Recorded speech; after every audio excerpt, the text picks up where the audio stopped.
종려주일입니다. 밤 썬데이. 해마다 이렇게 돌아옵니다. 얼마나 많은 종려주일 설교를 제가 했을까. 셀 수가 없어요. 매년마다 좀 다른 관점에서 이 장면을 보려고 생각을 합니다. 그런데 항상 중요한 건 뭐냐? 예루살렘이 입성하잖아요. 예수님이. 예루살렘에 들어가시는 장면인데 그 예루살렘에 들어가신 것처럼 우리 마음에 예수님이 들어오고 계십니다. 그리고 우리가 그 예수님을 맞을 준비가 되어 있는 이게 가장 중요한 줄로 믿습니다. 어떤 사람은 이 장면을 이렇게 표현해요. 예수님이 연출하신 하나의 연극과 같다. 이 연극과 같으려면 극본이 있어야 될 거 아니에요. 미리 짜여진 게 있어야 돼. 그걸 가지고 다시 예수님이 연출을 하셨다는 그 극본이 뭐냐? 구약의 말씀이다. 자, 오늘 먼저 스가랴서 9장 9절 말씀부터 봅니다. 보라, 내 왕이 내게 임하시나니 그는 공의로우시며 구원을 베푸시며 겸손하여서 나귀를 타시나니 나귀의 작은 것 곧 나귀 새끼니라. 오늘 본문의 말씀을 이미 스가랴 선지자가 예언하고 있어요. 예수님이 이 장면과 똑같은 모습을 연출한 것이죠. 이것을 구약 예언의 성취다. 이렇게 얘기합니다. 그러니까 우리가 먼저 이것을 잠깐 짚고 넘어가려면 여러분 성경을 꼭 일독이라고 하라고 계속 고민하는 이유는 구약을 한번 정독하고 한번 읽어서 알 수 없죠. 저도 옛날 돌아보면 전도사 때 성경을 사실 제일 많이 읽었거든요. 처음 읽으면 이게 뭔 소린가 하는 두 번째, 세 번째, 네 번째 읽으면서 조금씩 관심이 더 가져지고 뜻을 알기 시작합니다. 근데 구약을 다 읽고 나서 신약을 읽으면 어떤 마음이 또 생기느냐? 감탄하게 됩니다. 왜? 모든 일이 하나님의 계획대로 진행되고 있다. 믿으십니까? 성경 속에서 그걸 발견하는 거예요. 그럼 내 인생은 어떻겠어요? 내 인생의 주인이 누굽니까? 하나님. 하나님의 계획대로 진행되고 있음을 믿으시기 바랍니다. 중요한 건 순종하는 거죠. 오늘 그 얘기가 제일 많이 나올 거예요. 그러니까 내 인생의 백그라운드, 성경의 모든 스토리에는 배후에 누가 있어요? 하나님이 계시다. 그걸 알고 깨닫고 나서부터 구약을 통해서 신약을 보면 마지막에는 어떤 마음이 들 수밖에 없느냐? 다시 오실 예수 그리스도를 믿고 기다릴 수밖에 없다. 그래서 부활신앙이 생기는 거예요. 갑자기 생길 수가 없어요. 구약과 신약의 말씀을 우리가 다 믿을 때 주님 어서 오시옵소서 마라나타 그 찬양이 나오게 될 줄로 믿습니다. 자, 오늘 본문은 제가 강의 설교를 할 거예요. 읽어나가면서 할 수 있는 데까지 몇 가지 장면을 설명을 합니다. 먼저 마태복음 21장을 보면 1절과 2절 봅니다. 그들이 예루살렘에 가서 감람산 벳바게에 이르렀을 때 예수께서 두 제자를 보내시며 밑줄 해놨죠. 이르시되 너희는 맞은편 마을로 가라. 그리하면 곧 메인 나귀와 나귀 새끼가 함께 있는 것을 보리니 풀어 내게 끌고 오라. 이 장면을 어떻게 해요? 상상하라는 거예요. 여러분 그림 그려놓으면 본문을 다 외울 수도 없고 외울 필요도 없어. 그죠? 그러나 그 장면이 딱 기억이 나는 거예요. 예수님 입성 장면이. 먼저 오늘 제가 여기가 나눈 장면은 두 제자를 보내시며 예수님은 항상 이런 식으로 사역을 했어요. 어떻게죠? 혼자 하시는 게 아니라 우리와 함께 하시는 동역하시는 하나님. 여러분과 하나님이 함께 일하고 계시는 거예요. 우리를 통해서 일하고 계시는 거예요. 우리 반주 집사님이 반주하시는 모든 그 모습 자체부터 다 하나님이 함께 하심을 믿으시기 바랍니다. 그러면서 뭐라 했어요? 가라 하는 거예요. 예수님이 제자를 통해서 항상 명령하신 건 처음이 뭔지 아세요? 따르라 가라. 따르라 가라. 이거예요. 이 말은 가보라. 요한복음 1장 보면은 유명한 말씀이죠. 1장 39절에 가보라 하는 거예요. 예수님이 시시에 와서 보라. 그러므로 와서라는 게 가라는 얘기예요. 예수님께 와라. 예수님께 가라는 얘기예요. 그것을 그대로 순종하며 따라가는 거예요. 가 보라, 와 보라 하는 말씀은 뭐냐면 직접 체험하라. 그리고 확인하라. 이게 기독교예요. 그럼 뭘 체험하라는 거냐? 예수께서 예비하신, 준비하신 것들을 체험하십니다. 이게 성령의 역사는 거예요. 그런데 우리가 일상 사역을 하면서 예수님께서 이미 준비하신 것을 가서 보는 걸 뭐라 그러는지 아세요? 그게 선교예요. 뭐라고요? 선교. 여러분, 선교는 몸으로, 발로 하는 거예요. 물론 멀리 갈 수 없는 사정이 있는 분들이 많죠. 꼭 멀리 가는 것만 선교라고 그러지 않습니다. 그런데 내가 비록 못 갈지라도 어떻게 할 수 있어요? 물질로 돕고, 기도로 돕고, 또 마음이 그곳에 있는 사람들, 장소와 함께 했을 때 그게 선교가 될 줄로 믿습니다. 자, 체험하고 또 어떻게 해요? 확인하라 그랬어요. 선교라는 것은 뭐냐면 내가 가서 뭘 하는 게 아니에요. 죄송한 말씀이지만 제가 선교지에 보내는 분들마다 항상 하는 얘기가 옛날에 있었어요. 사진만 많이 찍고 오지 마. 내가 선교지 갔다 왔다고 자랑하지 마. 여러분, 선교라는 건 뭐냐면 내가 가서 뭘 하는 게 아니라 하나님께서 섬기라고 하신 사람들과 장소를 보고 긍휼을 통해서 은혜를 받는 거예요. 그래서 선교지 갔다 온 분들이 공통적인 리스폰스가 뭔지 아세요? 내가 은혜 받고 왔어. 진짜 그래요. 내가 더 많이 은혜를 받고 와. 내가 가서 뭐 도와주는 게 아니란 말이에요. 거기에 무슨 자랑이 있을 수가 없는 거예요. 여러분이 세상에 바쁘고 힘든 삶 가운데 잠깐이라도 하나님의 긍휼을 체험할 수 있는 기회가 선교임을 믿으시기 바랍니다. 오늘 본문을 통해서 주의할 점, 예수님께서 가라고 하시잖아요. 근데 항상 여기 걸리는 게 뭐냐? 예수님께 명령하실 때 우리가 어떻게 해요? 꼭 뭘 따지고 생각하고 이럴 때가 너무 많단 말이에요. 제가 생각난 교회 사역의 예를 한 가지 먼저 잠깐 들려고 해요. 교회가 제일 힘든 게 뭔지 아세요? 회의예요. 회의가 많은 교회는 다툼이 생길 수밖에 없어요. 그 회의를 안 할 수는 없지. 그러나 주님의 말씀은 뭐예요? 기도회로 모이라. 믿으십니까? 다른 회의가 아니에요. 교회는 회사가 아니에요. 교회는 민주주의가 아니에요. 그럼 뭐예요? 하나님주의임을 잊지 마시기 바랍니다. 즉 성경에 보면 이미 주님께서 교회에 대해서 이렇게 사역하라 하신 말씀이 다 있어요. 내가 이 얘기를 얼마나 많이 하는지. 다 나와 있어요. 근데 꼭 자기 뜻대로 하려고 그게 문제가 돼요. 그럼 우리끼리니까 정말 부끄럽게 얘기합시다. 교회는요, 모이를 힘쓰라 하는 말씀으로 모입니다. 아멘이죠. 근데 교회가 모이면 항상 사람들이 제일 신경을 쓰는 게 뭔지 아세요? 양적인 성장. 그 필요해요. 그게 필요 없다고 생각하지 않습니다. 사역을 하기 위해서 필요한 것들 중에 수적인 성장. 근데 수적인 성장을 하면 그 다음에 교인들이 생각하는 게 뭘까요? 조직을 만들자는 거예요. 그렇게 갑니다. 이 땅의 모든 교회가 역사상 그렇게 갔어요. 그래서 그걸 가지고 세미나도 하고 성장하는 교회 성장하는 수많은 얘기를 합니다. 그런데 이때가 가장 위험합니다. 이걸 아셔요. 저는 목회를 하면서 점점 이거에 대해서 위험성을 많이 느껴요. 그럼 어떻게 해야 되냐? 성경으로 돌아가란 말이에요. 그럼 주님은 어떻게 하셨냐? 주님의 가장 큰 뜻은 뭐예요? 흩어져 전도하라. 이것입니다.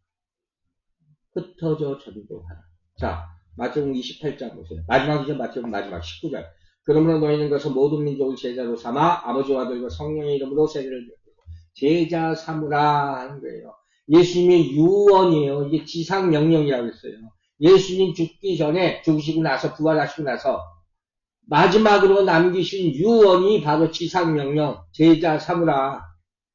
이 가장 중요한 말씀이에요. 또 우리가 잘 아는 사도행전 1장 8절에서 오직 성령이 너에게 임하시는 일과 권능을 받고 예루살렘과 온 유대와 사마리아 땅 끝까지 이르러 증인이라. 증인으로 살아라. 이게 예수님의 명령이에요. 성천하시기 직전에 사도행전 1장에서 주신 말씀이에요.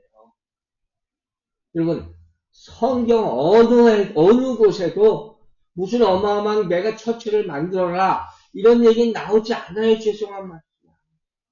3,000명, 5,000명의 세례 성경 똑바로 보라고 항상 얘기해요. 세례 받아서 사도행전에 나와 성령 받고 다 흩어졌어요.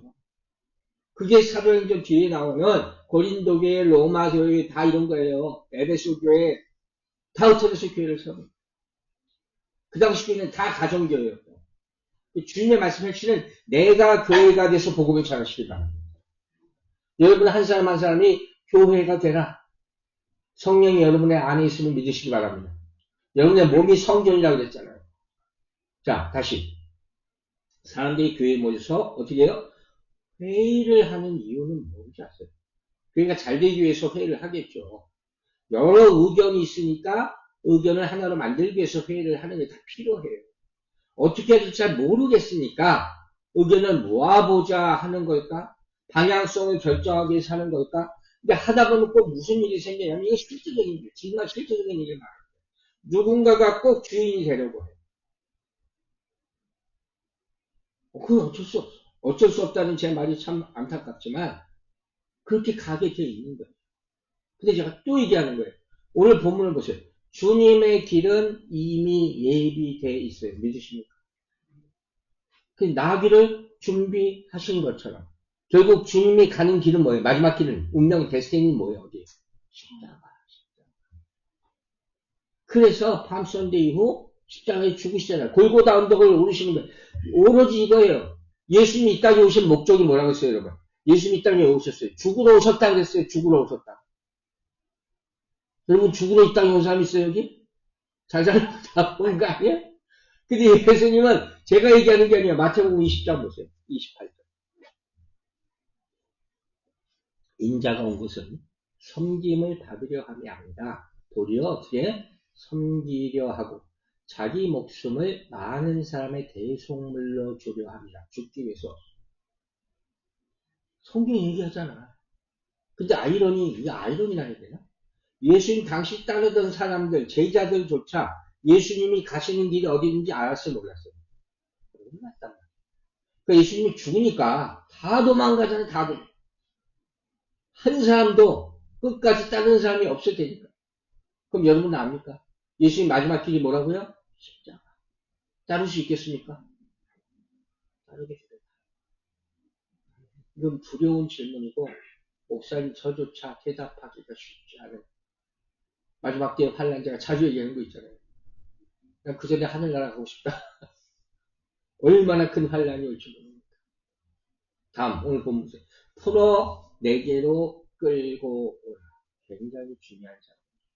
이건 뭐냐면 매고 푸는 권세에 대해 우리 인간의 삶에도 뭐가 꽉 매여 있는 거 있잖아요. 풀리게 되길 주의 이름으로 축원합니다. 영적인 싸움이다. 이게 어떻게 되는 거냐? 말씀으로.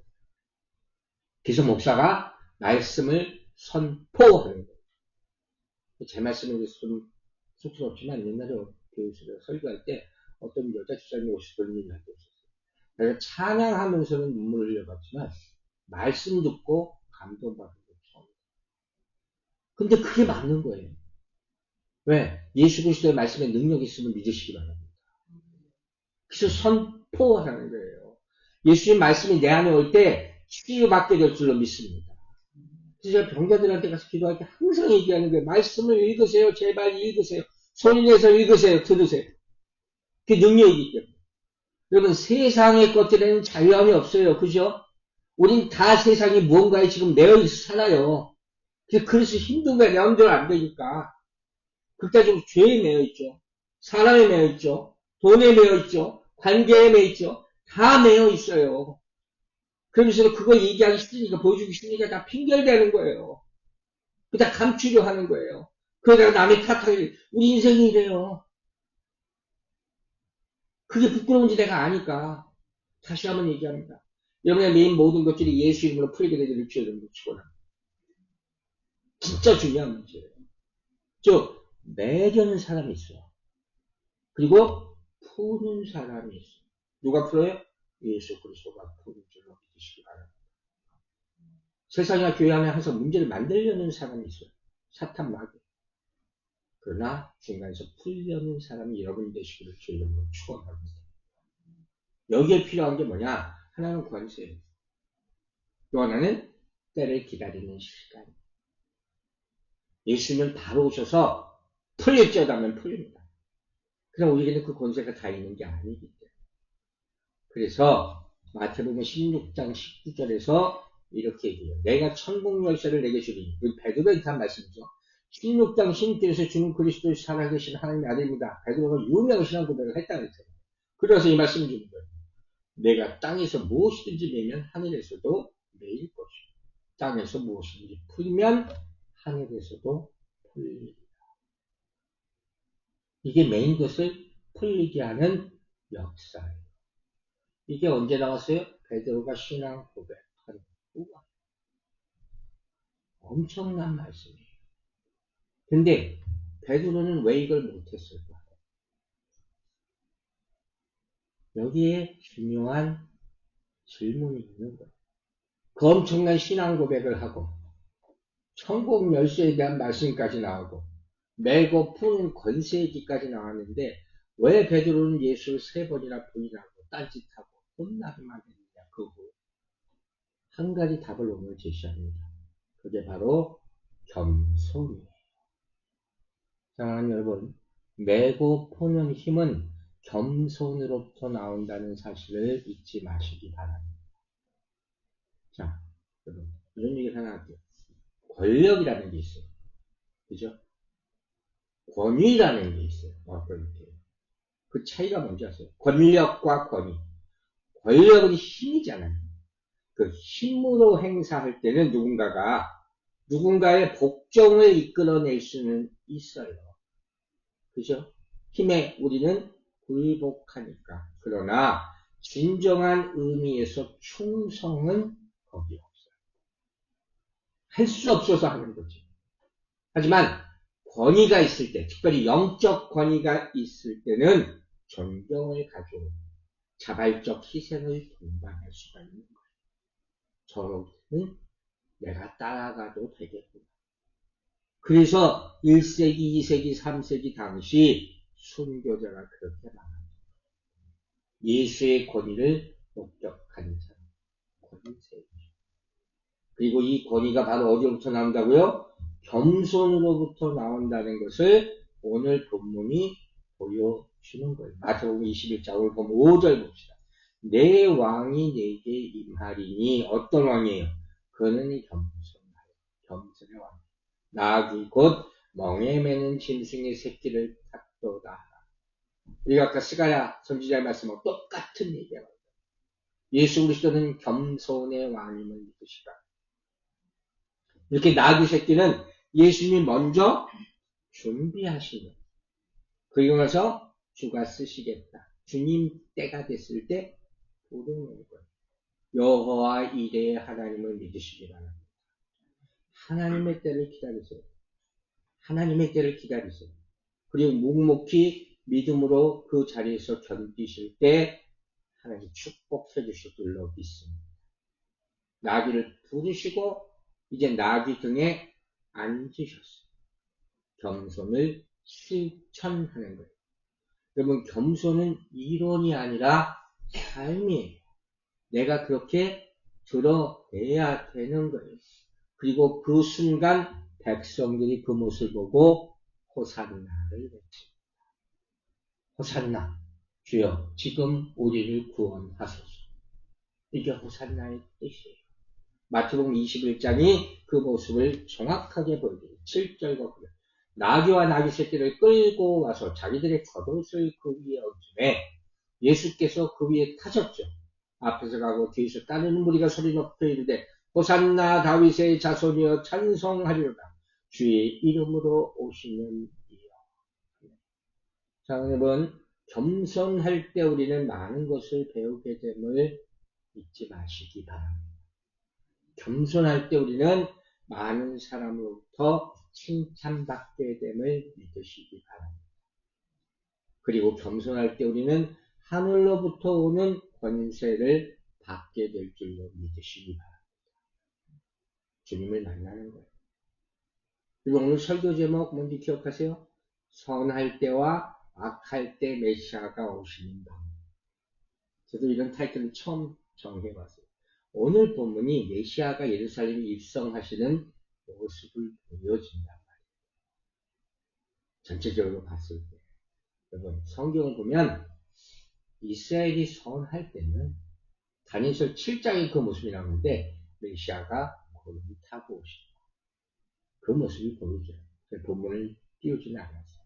그런데 이스라엘이 악할 때는 스가랴 선지자가 예고한 것처럼 뭘 타고 오셔요? 나귀를 타고 오시고 이렇게 겸손의 왕으로 오십니다. 이게 정말 반전이에요.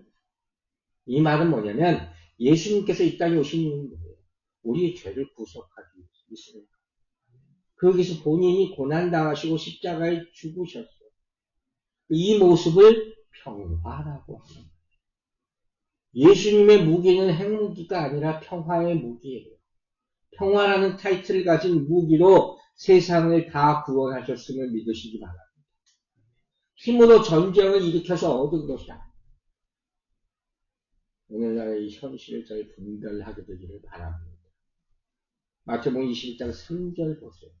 만일 누가 무슨 말을 하거든 주가 쓰시겠다 하라.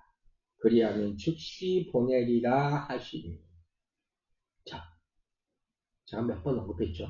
주가 쓰시겠다 하라. 여러분 앞에 나와서 이렇게 말씀하시면 어떻게 할 거예요? 달랑 내주셔야 돼요.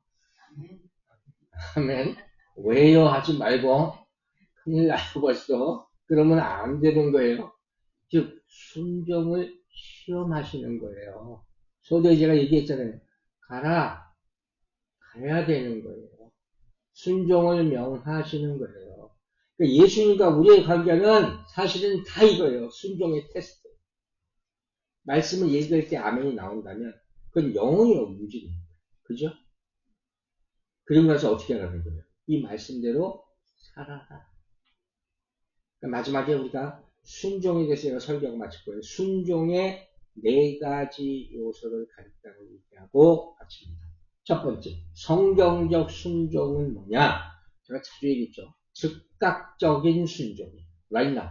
즉각적인, 바로 하잖아요. 마태복음 4장 19절 20절 보세요. 말씀하실 때 나를 따라오라. 내가 너희를 사람을 낚는 어부가 되게 하리니 따르라 하잖아요. 그 다음에 뭐라 했어요? 그들이 곧 그물을 버려두고 곧 시작을 하는 바로 버렸다는 거예요. 이게 쉬워요, 어려워요?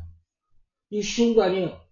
그물을 다 어부에 예수 따라가던 초창기 제자들은 바로 그물을 버렸다, 생계를 포기하고 예수님 따랐다. 이게 순종이라는 거예요. 즉 지연된 딜레이된 순종은 순종이 아니라는 거예요. 예수님의 말씀은 뭐 아니면 도예요. 대칭이 없단 말이에요. 우리 항상 우리 자주 예를 들잖아요. 이렇게 하세요. 아멘하고. 근데 내일부터 할게요. 내일부터 못해요. 또 그 다음 내일부터 하라고 그러니까. 첫 번째 어떻게 해요? 즉각적인 순종. 두 번째 성경적 순종은 뭐냐? 전적인 순종. 100% 순종하라. 신명기 28장 읽어보세요. 내가 내 하나님 여호와의 말씀을 삼가 듣고 내가 오늘 네게 명하는 그의 모든 명령을 지켜 행하면 다 몽땅 다 전부 다 지켜 행할 때 축복이 온다 얘기하죠. 즉 이 말은 부분적인 순종은 순종이 아니다. 그걸 뭐라 그래요? 불순종이야. 근데 우리 마음 가운데 항상 뭐가 있어요? 이 정도 하면 되겠지. 근데 순종이란 말이 있으면 동시에 불순종이라는 단어가 있다. 100% 아니면 다 불순종이라고 성경이 얘기하는 거예요. 이게 무서운 거예요. 쉽지 않아요. 재밌는 예를 하나 드릴게요. 뭐 재밌는 예는 아니죠. 이스라엘 예니까. 자, 하나님과 이스라엘의 관계, 순종과 불순종의 관계를 제일 잘 볼 수 있는 게 어디예요? 광야잖아요. 근데 하나님께서 광야 생활을 하기 전에 이스라엘을 출애굽을 시킨단 말이에요. 그들에게 사실 광야로 가라 한 것도 아니야. 억지로 끌어내가지고 그걸 보냈지. 근데 그들은 어떻게 거기서 노예 생활을 430년 했으니까. 그래서 어떻게 갔어요. 그 순종이라고 볼 수 있는지 없는지 모르겠는데 어쨌든 순종이라고 해봅시다. 그러나 문제는 뭐예요? 그곳에서의 그들의 삶은 평생 동안 3일 후부터 불평받고 광야 가자 출애굽시켰는데 3일 후부터 불평이 나오기 시작했다니까. 그 불만을 토해내기 시작하고 왜 이런 결과가 나타났을까? 이걸 한번 생각해 볼 필요가 있어요. 자 보세요. 하나님이 이스라엘 백성을 출애굽시킵니다. 애굽에서 광야로. 그죠? 위치상으로는 이제 애굽에 있지가 않아. 나는 탈출했어. 출애굽이에요. 엑소더스 한 거야.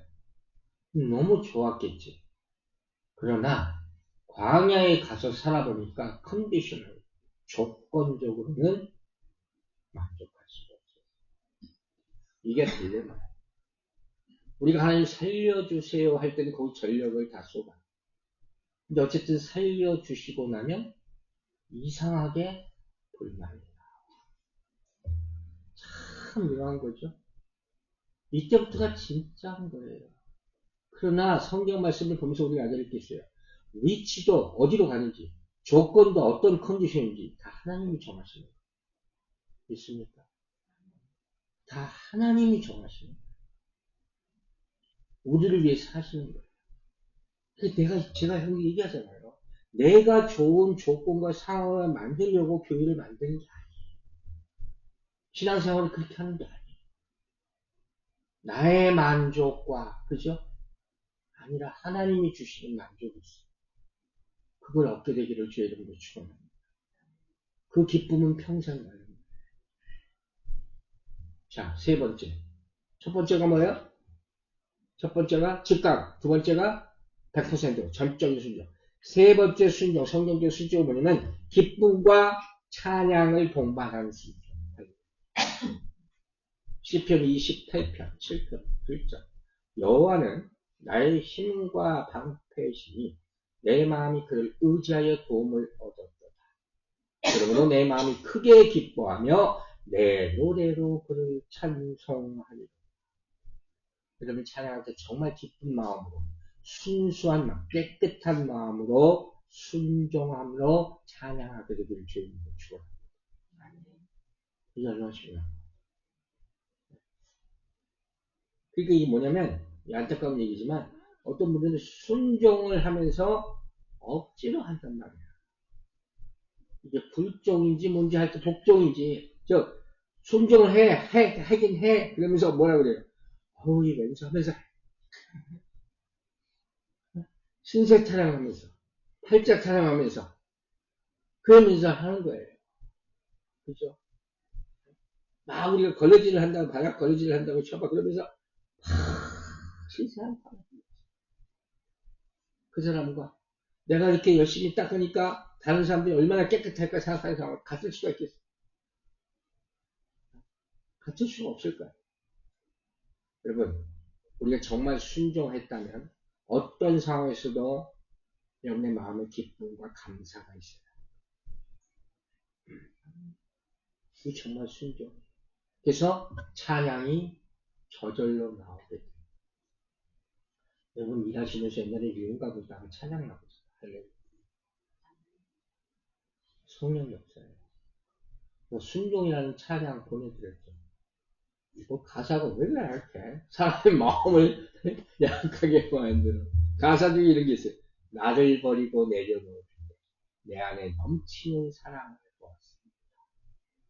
참 놀라운 얘기죠. 여러분 안에 예수 그리스도의 사랑이 넘치게 되기를 주님으로 축원합니다. 그 전에 전제가 뭐예요? 나를 내려놓으라. 순종하라는 거예요. 자, 네 번째 순종은 마지막 순종 뭐냐? 죽을 때까지, 죽기까지, 벤델리스, 오비, 죽기까지 순종. 빌립보서 2장 8절. 사람의 모양으로 나타나사 자기를 낮추시고 계속 겸손이죠. 죽기까지 복종하셨으니 곧 십자가에 죽으십니다.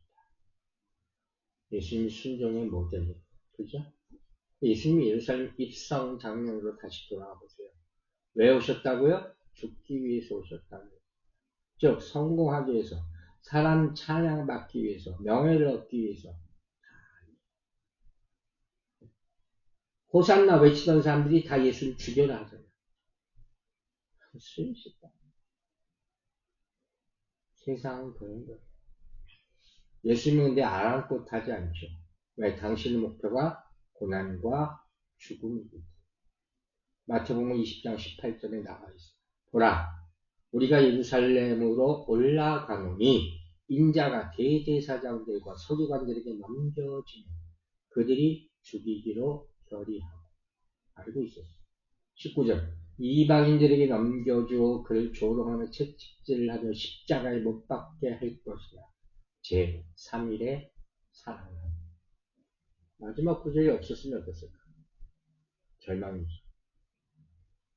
여러분 보세요. 부활을 믿는 자는 순종하게 될 줄로 믿습니다. 그래서 부활신앙을 가져야 합니다. 그게 있을 때 어떤 고난도 순종으로 극복하게 될 줄로 믿습니다. 오늘 타이틀 다시 한번 생각해 보세요. 예수님이 어떤 모습으로 이 땅에 오실까? 자, 처음엔 어떻게 오셨어요? 말구유회. 가장 약한 모습으로 오셨죠. 구세주예요. 그죠? 마지막 때는 어떤 모습으로 오는지 아세요? 심판주로 오십니다. 상상이 하죠? 자, 그러면 우리는 어떻게 해요? 죽기까지, 그분 만날 때까지 순종하시기 바랍니다. 여러분, 구원의 능력은 힘이 아니라 뭐예요? 사랑이에요. 예수 그리스도의 사랑. 여러분의 예루살렘에 평화의 왕이 임하게 되기를 주의 이름으로 축원합니다. 기도하겠습니다. 아버지 하나님 감사합니다.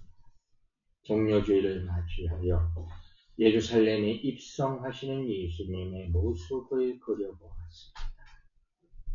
우리 마음 가운데도 평화의 도성 예루살렘이 임하고 평화의 왕 대신 겸손의 왕 예수 그리스도께서 임하기를 원합니다.